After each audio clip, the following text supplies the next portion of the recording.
July 23, 1968. The monsoon rains had turned the hills around Juc Pho into a steaming cauldron of red mud and broken bamboo. Humidity clung to everything like a second skin, making metals slick and uniforms heavy with moisture that never dried. The air carried the scent of cordite mixed with decaying vegetation, a combination that would haunt American nostrils for generations to come. High above the Quang Ngai province, Marine Corporal Charles McMahon crouched behind a fallen log, his PRC-25 radio weighing 23 pounds on his already exhausted back. The antenna, a steel whip that made him a target from 500 meters away, swayed in the thick air as he adjusted the frequency dials with trembling fingers. Static filled his earpiece, punctuated by fragments of voices that dissolved into electronic snow before he could decipher their meaning. McMahon was 22 years old, a farm boy from Iowa who had enlisted believing that good men with good equipment could win any war if they followed orders and stayed brave. 3 months in country had taught him that courage was not about charging forward into enemy fire. Sometimes, courage meant staying perfectly still while death circled like a predator, waiting for you to make the one mistake that would end everything. The hills around Juc Pho had been contested territory since the French colonial era, a patchwork of ancient villages and new military outposts, where Americans tried to establish control over ground that changed hands with each monsoon season. Marine intelligence had dismissed the area as strategically insignificant, suitable only for training missions and routine patrols. Local Viet Cong units, they believed, lacked the equipment and coordination necessary for sustained combat operations against well-armed American forces. This assessment would prove catastrophically wrong. Earlier that morning, Lieutenant Colonel Harrison had briefed the patrol with casual confidence that reflected the broader American belief in technological superiority. The PRC-25 radio system represented the cutting edge of battlefield communications, capable of maintaining contact with aircraft, artillery, and command posts across distances that would have been impossible just a decade earlier. Each radio weighed as much as a full combat pack, but it promised something invaluable in the confusion of jungle warfare: the ability to call for help when everything went wrong. The radio's design reflected American engineering principles that prioritized power and reliability over portability. Its vacuum tube amplifiers could punch signals through atmospheric interference that would defeat smaller radios, while its crystal-controlled frequency system ensured precise communication with aircraft flying at altitudes where radio waves behaved differently than they did at ground level. For planners sitting in air-conditioned bunkers, these technical specifications represented the difference between success and failure in counterinsurgency operations. McMahon understood none of these technical details. He knew only that when he pressed the transmission key and spoke into the handset, voices from the sky would respond with coordinates, ammunition counts, and promises of extraction. The radio was his lifeline, his prayer book, and his only connection to a world beyond the killing ground, where he crouched with 36 other Marines who had walked into an ambush designed by an enemy they had been taught to underestimate. The first shots came from positions that should not have existed, according to the intelligence maps. Automatic weapons fire erupted from carefully prepared bunkers that had been invisible from the air, muzzle flashes winking like deadly fireflies in the shadows between the trees. The Marines dove for cover, their return fire wild and desperate, as mortar rounds began walking across their position with mechanical precision. Lieutenant Wallace, the patrol commander, had been carrying the backup radio when a rifle-propelled grenade tore through his chest, killing him instantly and destroying the secondary communication link in the same explosion. The next senior man, Sergeant Rodriguez, took shrapnel in both legs before he could establish a perimeter defense.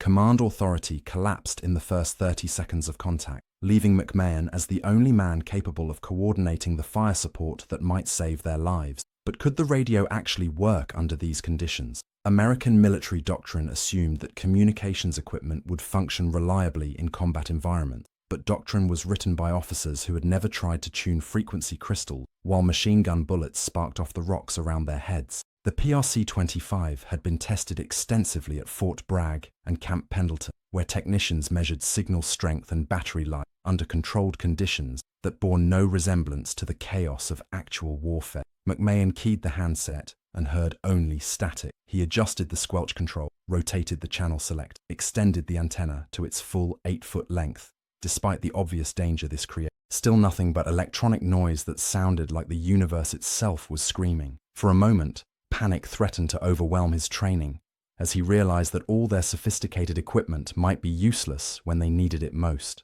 Above the battle, Marine F-4 Phantom jets circled at 12,000 feet, their pilots listening to radio frequencies that carried nothing but interference. The aircraft's radar systems could detect large metal objects moving across the landscape, but individual soldiers were invisible to their sensors. Without precise coordinates from ground controllers, the pilots could do nothing but watch helplessly as muzzle flashes sparkled in the jungle below their swept wings. The Phantom was a technological marvel, capable of carrying 8,000 pounds of ordnance at twice the speed of sound, but it was also a blunt instrument that required careful guidance to avoid killing friendly forces. Each bomb or rocket launched from its pylons carried enough explosive power to devastate everything within a 50-meter radius.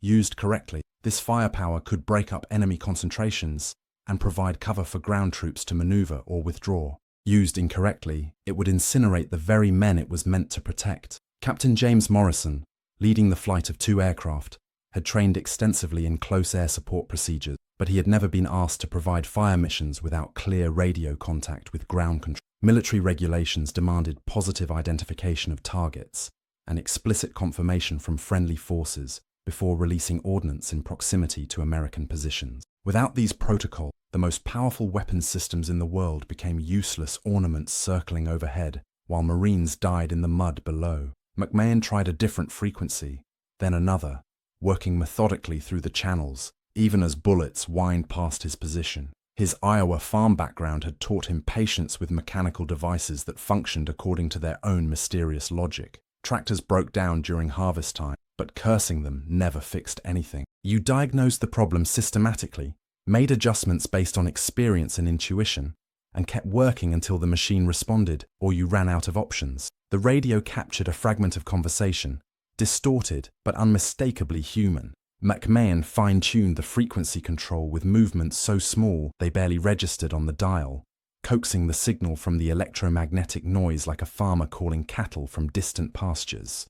Gradually, coherent words emerged from the static, and he heard Captain Morrison's voice crackling through the speaker. The technical explanation for McMahon's success lay in the complex interaction between radio waves and atmospheric conditions that varied unpredictably across the Vietnamese landscape. The PRC-25 transmitted on frequencies in the very high-frequency band, which normally traveled in straight lines from transmitter to receiver. But atmospheric layers created by temperature differences and humidity could bend these signals in unexpected directions, sometimes blocking communication entirely, and sometimes creating propagation paths that extended far beyond normal range. McMahon had accidentally discovered one of these anomalous propagation conditions, a temporary atmospheric window that allowed his transmission to reach aircraft that should have been beyond his radio's effective range. Military communications specialists would later study recordings of this contact to better understand how environmental factors affected battlefield radio performance.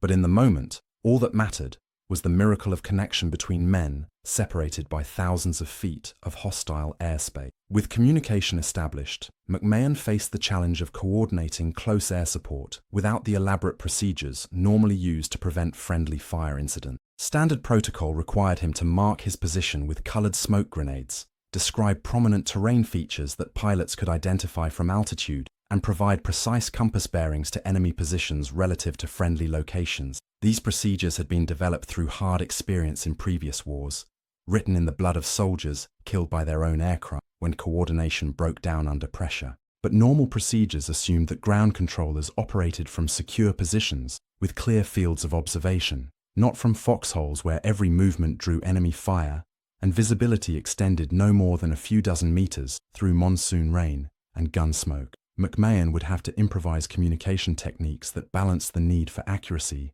against the reality that he might be killed before completing his transmission. Working with methodical urgency, he began describing his tactical situation to Captain Morrison, using landmark features that might be visible from 12,000 feet. The description required him to think like both a ground soldier and an aviator simultaneously, translating his worm's-eye view of the battlefield into the bird's-eye perspective that fighter pilots needed to identify targets without killing friendlies. Morrison listened carefully, cross-referencing McMahon's descriptions with his own observations and the topographical maps strapped to his kneeboard. The process resembled a deadly version of 20 questions, with each exchange of information gradually building a shared understanding of the tactical situation, despite the fundamental differences in their perspectives and capabilities. Meanwhile, the ambush continued with relentless efficiency. North Vietnamese Army regulars, not the poorly equipped guerrillas that American intelligence had predicted, maintained disciplined fire from positions that had been prepared over weeks of careful planning. Their weapons included Soviet-supplied RPK light machine guns and 82mm mortars that could deliver sustained, accurate fire without exposing the gunners to return fire from the trapped Marines. The sophistication of the enemy's tactics reflected a level of military organization that contradicted American assumptions about Viet Cong capabilities. These were not farmers with rifles hiding in tunnels, but professional soldiers who understood modern infantry tactics and possessed equipment comparable to anything in American unit. Their ambush had been designed to neutralize superior American firepower by engaging at close range where heavy weapons could not be employed without risking friendly casualties. 20 minutes into the contact, McMahon realized that conventional fire support would not save his unit. The enemy positions were too close to friendly forces for normal bombing runs, and the terrain channeled any withdrawal routes through killing zones covered by interlocking fields of fire. The only solution was danger-close air support, ordnance delivered so near to friendly positions that blast effects would endanger American troops almost as much as enemy soldiers. Danger-close procedures existed in military doctrine, but they were considered methods of last resort, authorized only when ground commanders faced certain annihilation without immediate fire support. The term itself reflected the fundamental contradiction of calling aerial bombardment onto your own position, accepting probable casualties among friendly forces in order to prevent total destruction of the unit. McMahon keyed his handset and made the call that would define the rest of his life. His voice remained steady, despite the impossibility of what he was requesting, trained discipline overriding every survival instinct, as he authorized fighter aircraft to drop high explosives close enough to his position that he could feel the heat from their detonation. Captain Morrison acknowledged the danger-close request with professional calm that masked his own understanding of what such missions typically cost in friendly casualties. Air Force regulations required explicit confirmation of danger-close status, verbal acknowledgement that ground forces accepted responsibility for any American deaths or injuries resulting from the fire mission.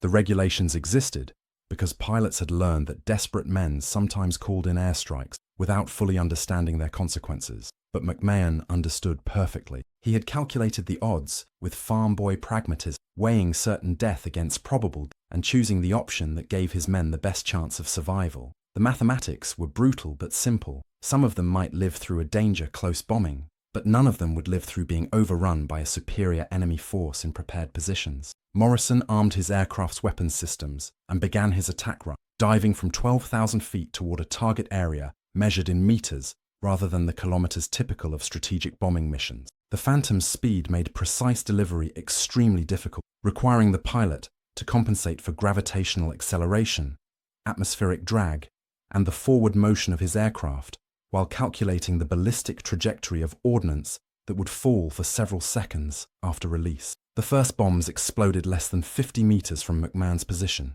close enough that the shockwave lifted him off the ground and slammed him back down with force that drove the breath from his lungs. Shrapnel whined overhead like angry wasps, and the heat flash singed the hair on his forearms, despite the humid air that surrounded him. For several seconds, he could hear nothing but a high-pitched ringing that seemed to come from inside his own skull. When his hearing returned, the sound landscape had changed completely. Enemy machine guns had fallen silent, their crews either killed or temporarily stunned by the bombardment. McMahon seized the opportunity to coordinate a second strike, this one targeted at mortar positions that had been revealed by their muzzle flashes during the first attack. His voice, though shaken by concussion effect, remained clear enough for Morrison to understand target locations and friendly positions. The second bombing run eliminated the remaining heavy weapons that had made withdrawal impossible, but it also wounded 3 Marines with fragments from American ordnance. McMahon watched his comrades bleeding from wounds inflicted by their own air support and understood that this was the true cost of danger-close mission. You saved lives by accepting responsibility for taking them,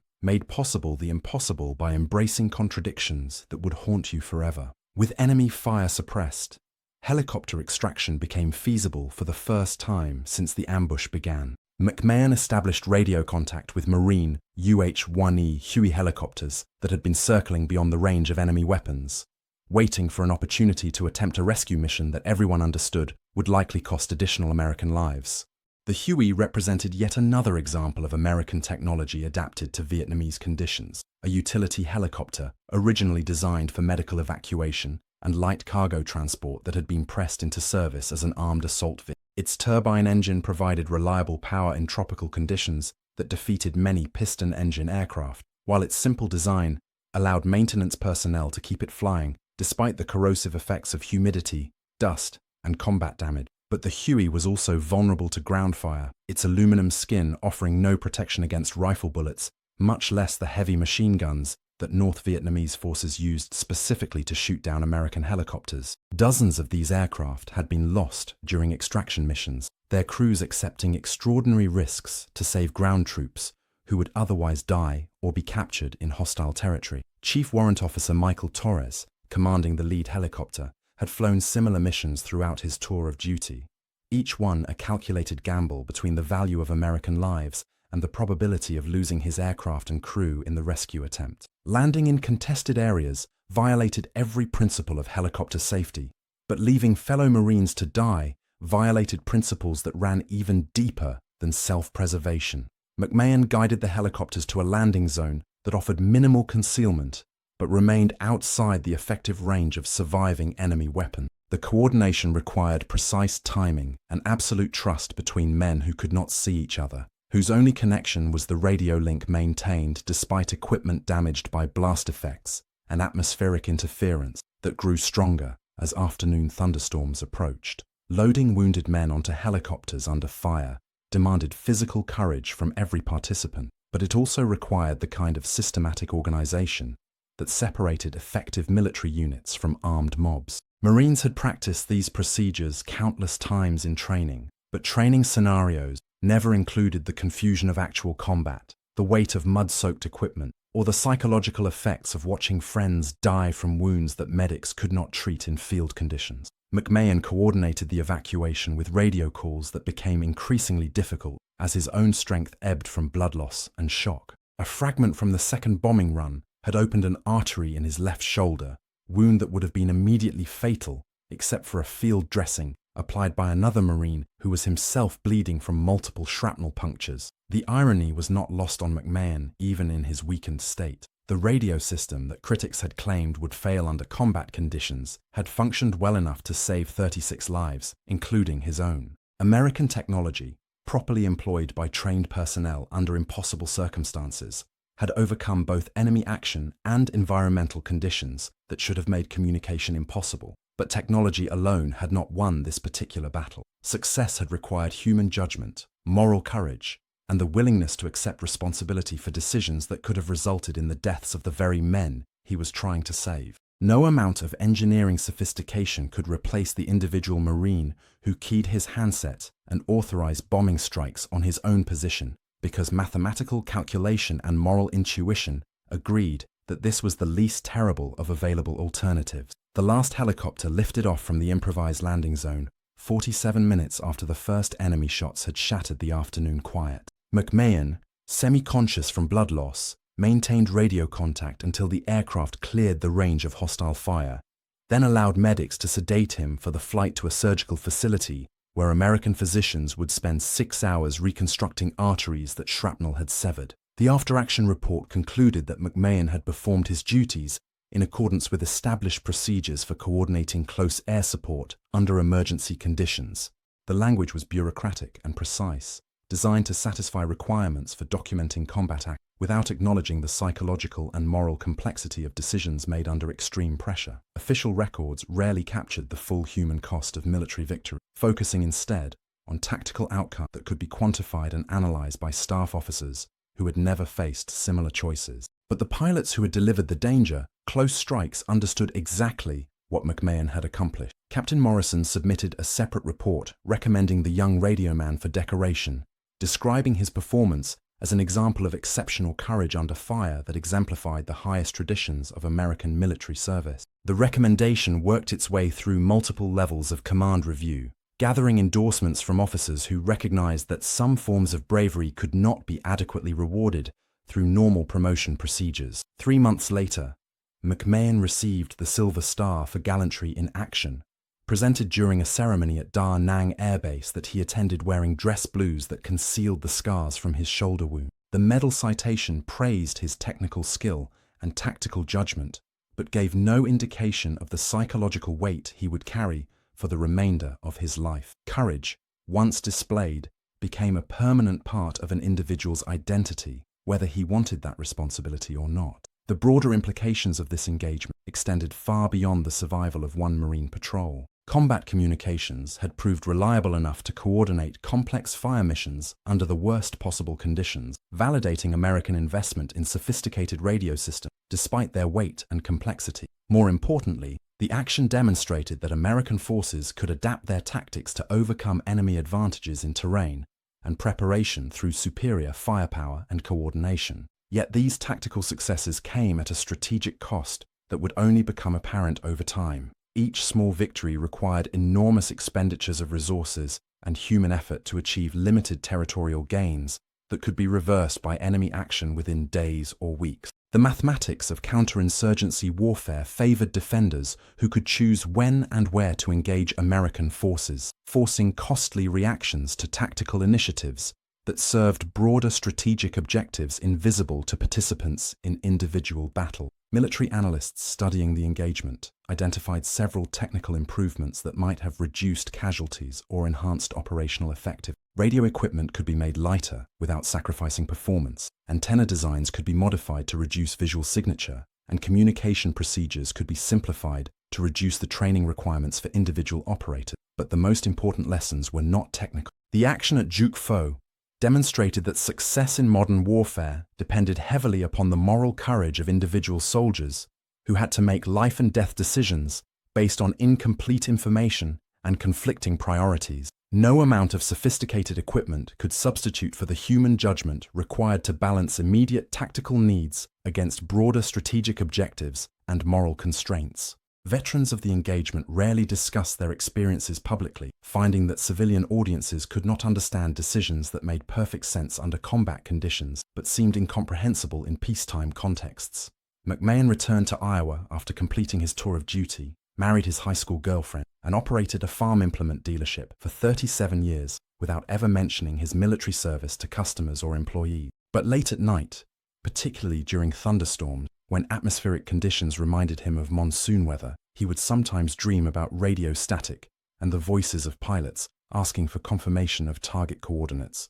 The dreams were not nightmares in any conventional sense, but they carried emotional weight that never diminished with time or distance from the events that had shaped them. The PRC-25 radio that McMahon had carried during the engagement was recovered by follow-up forces and returned to service after technicians replaced components damaged by blast effect. The same type of equipment would continue to serve American forces throughout the remainder of the Vietnam War, proving reliable enough to coordinate thousands of similar missions under conditions that consistently challenged both equipment and operators. Decades later, when military historians studied the evolution of battlefield communications, they would identify the Vietnam conflict as a crucial testing ground for technologies that would eventually enable the information-based warfare doctrines of the 21st century. But the men who used these systems in combat understood them primarily as tools for keeping their friends alive, mechanical devices whose technical specifications mattered less than their ability to connect desperate voices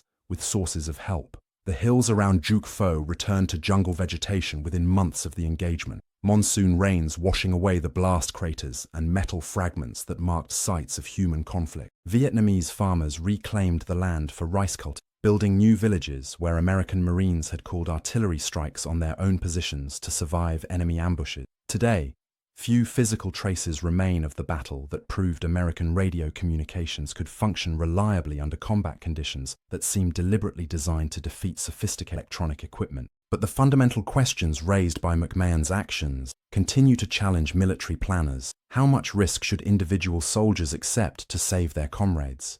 What moral obligations do technological capabilities create for the men who must employ them under extreme pressure? These questions have no easy answers, but they define the difference between military forces that fight effectively despite overwhelming challenges and those that collapse when confronted with situations that exceed their training and equipment specifications. McMahon succeeded not because American radios were superior to enemy weapons, but because he was willing to accept personal responsibility for outcomes that no training manual could have prepared him to handle. The men who survived the engagement at Juk Pho carried different lessons from their combat experience. Some concluded that American technological advantages could overcome any enemy if properly employed by trained personnel willing to take necessary risks. Others learned that sophisticated equipment was only as effective as the human judgment that guided its use, and that moral courage remained the decisive factor in situations where mechanical systems reached their operational limits. All of them understood that they had participated in events that revealed both the possibilities and limitations of modern military technology in asymmetric warfare. Radio communications had saved their lives, but only because one Marine had been willing to call destruction down upon his own position when every alternative promised certain failure. The static-filled transmissions that connected McMahon with Captain Morrison lasted less than an hour, but they demonstrated principles of battlefield communications that would influence American military doctrine for decades. Clear communication between ground forces and air support remained essential for success in counterinsurgency operations, but it required individual operators who understood both the technical capabilities of their equipment and the moral responsibilities that came with life-and-death decision-making authority. Military communications specialists continue to study recordings of McMahon's radio transmissions, analyzing not only the technical aspects of maintaining contact under adverse conditions, but also the psychological factors that enabled him to function effectively despite wounds, exhaustion, and the knowledge that any mistake might cost the lives of everyone in his unit. Training programs incorporate his example to illustrate the importance of moral courage in situations where technological superiority alone cannot guarantee success. The broader lesson extends beyond military applications to any situation where human judgment must guide the employment of complex systems under extreme pressure. Whether coordinating emergency medical responses, managing industrial safety systems, or directing disaster relief operations, success often depends upon individuals who can maintain clear thinking and moral focus when circumstances seem designed to overwhelm human capability. Modern military radios are lighter, more powerful, and more reliable than the PRC-25 that McMahon carried through the hills of Qinghai province. Satellite communication systems can maintain contact across global distances regardless of atmospheric conditions, and digital encryption protects message content from enemy interception. But the fundamental challenge remains unchanged. Sophisticated equipment is only effective when operated by people who understand both its capabilities and their own moral obligations to use those capabilities responsibly. The legacy of McMahon's actions extends beyond military history to encompass broader questions about technology, leadership, and individual responsibility in situations where the stakes are measured in human lives rather than abstract objectives. His example demonstrates that technical competence and moral courage must be combined if complex systems are to serve human purposes effectively under conditions that challenge both equipment and operator. Veterans who knew McMahon described him as an ordinary young man who found himself in extraordinary circumstances and responded with a combination of technical skill and moral clarity that saved lives without regard for personal cost. They emphasized that his heroism was not the Hollywood variety that charges boldly into enemy fire, but the more complex kind that calculates risks carefully and accepts responsibility for decisions that others would find unbearable. The hills of Vietnam continue to echo with radio transmissions from American forces who learned that sophisticated equipment was only as effective as the human judgment that guided its employment. McMahon's voice, crackling through atmospheric interference to reach pilots who could provide the firepower necessary for survival, represented the best aspects of technological warfare, human intelligence directing mechanical power to achieve objectives that served moral purposes larger than tactical success. In the months following the engagement at Juk Pho, the psychological impact on surviving Marines became increasingly apparent to military medical personnel. Post-traumatic stress disorder had not yet been recognized as a diagnosable condition, but unit commanders noticed that men who had experienced danger-close airstrikes displayed behavioral patterns that differed significantly from soldiers who had survived conventional firefights or even other forms of combat trauma. The difference lay in the moral complexity of their survival. Most combat veterans dealt with survivor guilt by focusing on external factors, enemy action, bad luck, or the sacrifices made by fallen comrades. But the men who had lived through McMahon's danger-close strikes carried guilt that included their own role in calling destruction onto their own position, creating wounds among their own ranks while eliminating enemy threats. Private First Class David Rodriguez, who had applied the field dressing that saved McMahon's life while bleeding from his own shrapnel wounds, struggled particularly with the psychological aftermath. Rodriguez had lost 3 fingers on his left hand to fragments from American ordnance, a disability that would affect him for the remainder of his life, but also represented his contribution to the unit's survival. The moral mathematics of this transaction proved impossible to resolve through conventional therapeutic approaches. Military psychiatrists attempting to treat these cases discovered that traditional models of combat stress failed to address the unique psychological burden carried by men who had simultaneously been victims and participants in their own bombardment. The standard approach of encouraging veterans to process their experiences through narrative therapy broke down when the stories they needed to tell involved accepting responsibility for outcomes that violated fundamental assumptions about military service. How do you explain to a civilian therapist that you authorize fighter aircraft to drop bombs close enough to your own position that the heat flash burned your eyebrow, knowing that this action might kill your best friend, but was still the right decision under the circumstances? How do you process guilt about wounds inflicted by your own air support when those same strikes prevented your entire unit from being overrun and killed or captured? The clinical literature of the period contains no adequate framework for understanding combat veterans whose survival required them to become active participants in generating the very dangers they had enlisted to face. Rodriguez spent 18 months in various Veterans Administration facilities, working with medical professionals who possessed extensive training in treating conventional war neuroses, but no experience with the moral paradox created by modern fire support procedures. Eventually, Rodriguez returned to his family's farm in New Mexico, where he found that physical work helped manage the psychological effects of memories that remained as vivid as recent events, despite their distance in time and space. The rhythms of agricultural life provided structure without the emotional intensity of human relationships, allowing him to function productively while avoiding situations that might trigger flashbacks to radio static and the whistle of incoming ordnance.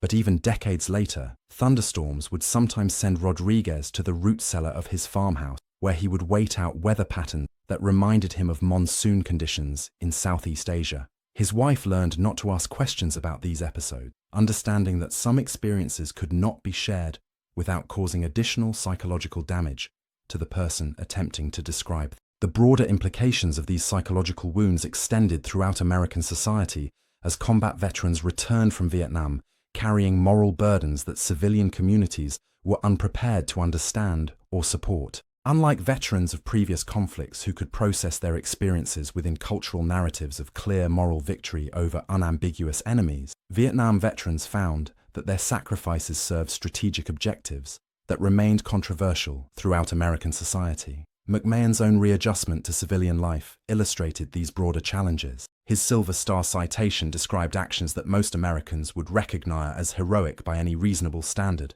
but the political context surrounding the Vietnam War made public discussion of military service problematic for reasons that had nothing to do with individual conduct or personal courage. When McMahon returned to Iowa, he discovered that his combat service was simultaneously respected and resented by community members, whose opinions about American involvement in Southeast Asia colored their perceptions of individual veterans. Neighbors who supported the war effort praised his decoration and encouraged him to speak at local events about his military experiences. Others, particularly those who opposed American involvement viewed his combat record as evidence of participation in what they considered an immoral conflict. Neither response addressed McMahon's actual psychological needs, which centered on finding ways to integrate his combat experience into a coherent sense of personal identity that could function effectively in peacetime society. He needed to understand how the moral courage he had displayed under extreme pressure related to the everyday challenges of running a business,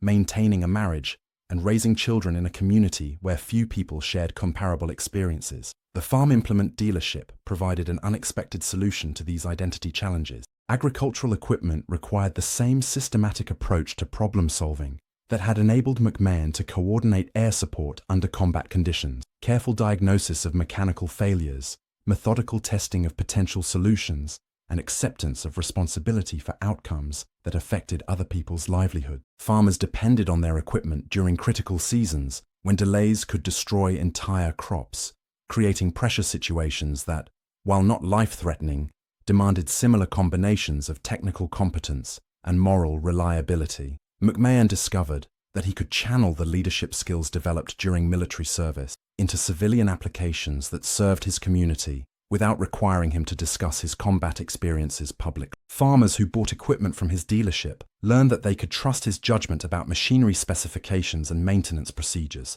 creating business relationships based on competence and integrity rather than shared military experience. Over time, this approach enabled McMahon to develop a civilian identity that incorporated the best aspects of his military service without being defined entirely by combat experiences that civilian audiences could neither understand nor properly evaluate. He became known throughout his county as someone who could be trusted to deliver reliable equipment and honest service, a reputation that reflected the same moral courage he had displayed during the engagement at Juk Pho, but applied to peacetime challenges appropriate to his community's needs. The parallel between military and civilian applications of moral courage became particularly apparent when agricultural emergencies threatened farm operations during critical season. McMahon would sometimes work 18-hour days to repair essential equipment needed for planting or harvest operations, accepting personal costs in terms of fatigue and lost revenue in order to prevent economic disasters for families who depended on their crops for survival. These civilian applications of selfless service never carried the drama or immediate life-threatening stakes of military combat,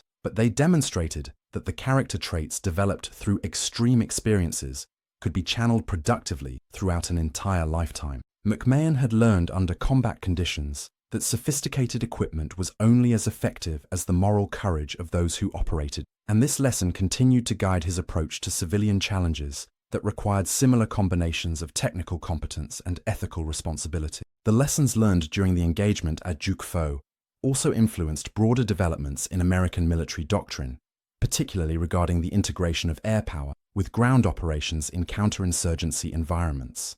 Military analysts studying the action concluded that success in asymmetric warfare required much more flexible communication procedures than traditional military operations, since enemy forces would consistently attempt to create tactical situations that exceeded standard operational parameters.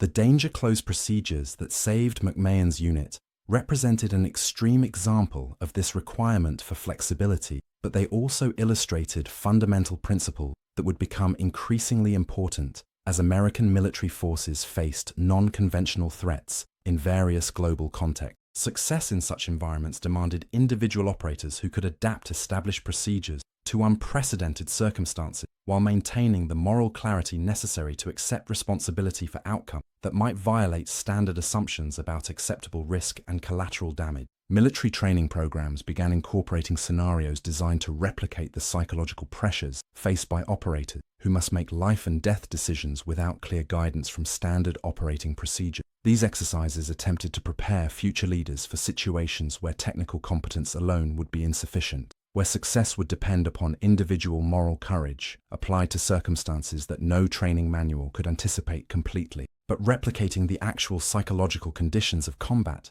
proved impossible in training environments where participants knew that mistakes would not result in genuine casualty. The moral weight carried by men like McMahon, who understood that their decisions would determine whether real people lived or died, could not be duplicated through simulation exercises that lacked genuine consequences for failure. This limitation led military educators to rely increasingly on case studies drawn from actual combat experiences, using historical examples to illustrate principles that could not be taught through hypothetical scenarios. McMahon's actions at Juk Pho became a standard component of communications training, not because his technical procedures represented ideal solutions to communication problems, but because his moral decision-making process illustrated how trained personnel could adapt equipment capabilities to serve humanitarian objectives under extreme pressure. Students studying these case studies learned that technological superiority could be meaningless without operators willing to accept personal responsibility for employing advanced systems under conditions that challenged both equipment specifications and human psychological limits. The most sophisticated radio equipment in the world became useless when operated by personnel who lacked the moral courage necessary to make decisions that might result in friendly casualties, while preventing greater losses through enemy action. These lessons proved applicable far beyond military context, as American society became increasingly dependent upon complex technological systems operated by individuals whose decisions could affect thousands of people. Emergency response procedures, air traffic control system, nuclear power plant operation, and medical emergency protocol all required personnel who could maintain moral clarity while managing sophisticated equipment under extreme pressure. The parallels between military and civilian applications became particularly apparent during major disasters, where normal institutional structures collapsed, and individual operators had to make life and death decisions without clear guidance from established authorities. Hurricane evacuations, earthquake response operations, industrial accidents, and terrorist attacks all created situations where success depended upon individuals who could adapt their technical training to unprecedented circumstances while accepting responsibility for outcomes that might violate standard assumptions about acceptable risk. McMahon's example provided a template for understanding how moral courage could be developed and maintained through regular practice, with lesser challenges that created opportunities to demonstrate reliability and accept responsibility for outcomes that affected other people. His civilian career in agricultural equipment sales had provided countless opportunities to practice these character traits in contexts that, while not life-threatening, still required combinations of technical competence and ethical reliability, similar to those demanded by military service. The agricultural community that supported McMahon's business success represented a civilian version of the military unit cohesion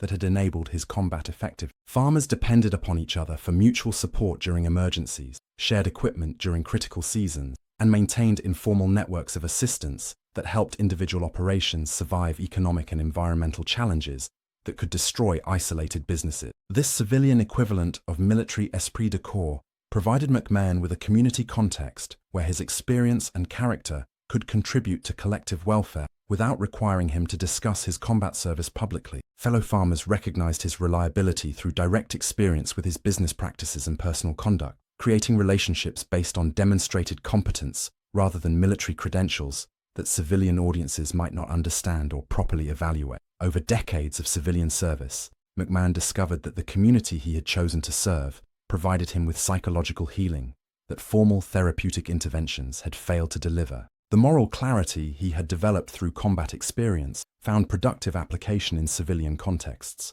where his decisions still affected other people's welfare, though the stakes were measured in economic terms rather than human lives. The farm families who depended upon McMahon's equipment and service created a network of relationships that acknowledged his contributions without requiring him to process his combat experience through narrative therapies that civilian counselors might not be qualified to understand or evaluate. His reputation within the agricultural community provided a form of recognition that honored his service while allowing him to maintain privacy about experiences that remained too complex and morally ambiguous for public discussion. This approach to veteran reintegration, based on demonstrated civilian service rather than therapeutic processing of combat experiences, proved more effective than traditional approaches for many Vietnam veterans who carried moral burdens that standard psychological interventions could not adequately address. Men who had made life and death decisions under extreme pressure often found that civilian communities provided better healing environments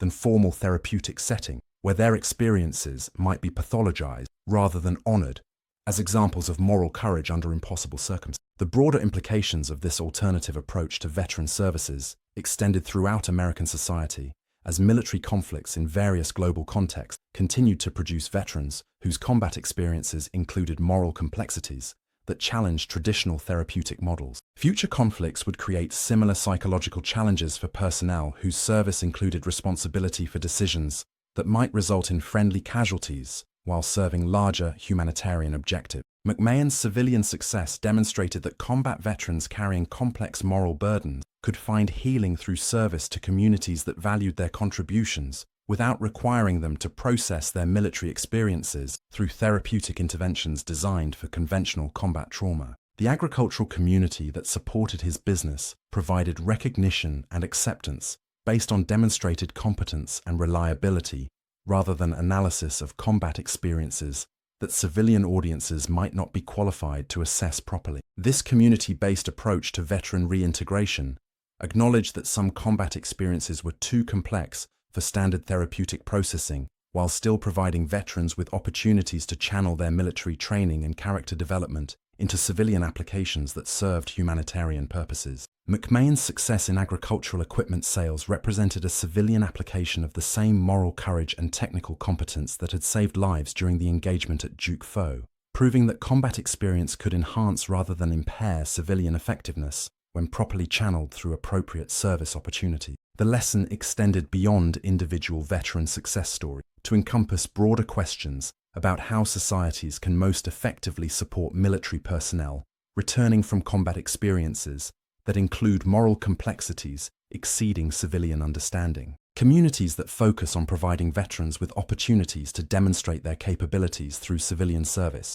may achieve better outcomes than therapeutic approaches that attempt to process combat experiences through clinical interventions designed for conventional trauma cases. McMahon's example suggested that the most effective veteran support programs might emphasize service opportunities rather than clinical treatment, providing combat veterans with contexts where their military training and character development could contribute to civilian welfare, while allowing them to maintain appropriate privacy about experiences that civilian audiences might not be prepared to understand or evaluate properly. In the end, the battle at Juk Pho proved that American radio communications could indeed function reliably under combat conditions, but only when operated by individuals willing to accept the full weight of responsibility that came with technological capability. Success required not just working equipment, but the moral courage to use that equipment in ways that honored the trust placed in operators who held other people's lives in. Do we truly understand the weight that these young men carried,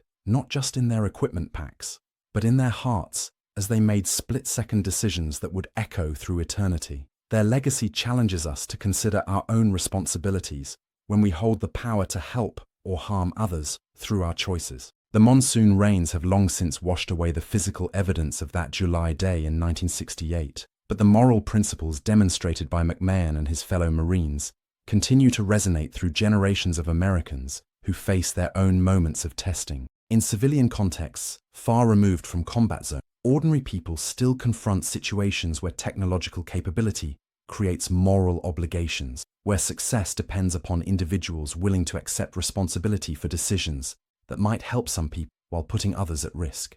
Emergency room physicians making triage decisions during disaster situations, air traffic controllers managing aircraft during severe weather emergencies, teachers protecting students during campus crises, first responders coordinating rescue operations in dangerous conditions, all face-scaled versions of the moral challenges that McMahon navigated with his radio handset in the hills above Juk Pho. The technology has evolved beyond recognition since 1968, but the fundamental human challenge remains unchanged. Sophisticated tools require sophisticated moral reasoning from the people who employ them. The weight of responsibility grows heavier as our capabilities become more powerful, demanding not just technical competence, but the kind of character that can bear the burden of life and death decision-making without losing sight of humanitarian objectives that make such decisions worthwhile. McMahon's legacy reminds us that heroism often looks different than Hollywood portrayals suggest. It appears in quiet moments of technical competence applied under pressure, in split-second calculations that weigh probable losses against certain casualties, in voices that remain calm while authorizing actions that might destroy the very people they are meant to save. It emerges from ordinary individuals who discover extraordinary moral courage when circumstances demand more than they believed themselves capable of providing. The static-filled radio transmissions that connected a wounded Marine with pilots flying 12,000 feet overhead lasted less than an hour, but they established principles of moral reasoning under pressure that continue to guide American military doctrine and civilian emergency response procedures decades later. Clear communication remains essential, but clarity of purpose matters more than clarity of signal. when human lives depend upon decisions made by individuals operating sophisticated equipment under conditions that test both technological capabilities and human character. These lessons extend far beyond military applications into every aspect of modern life,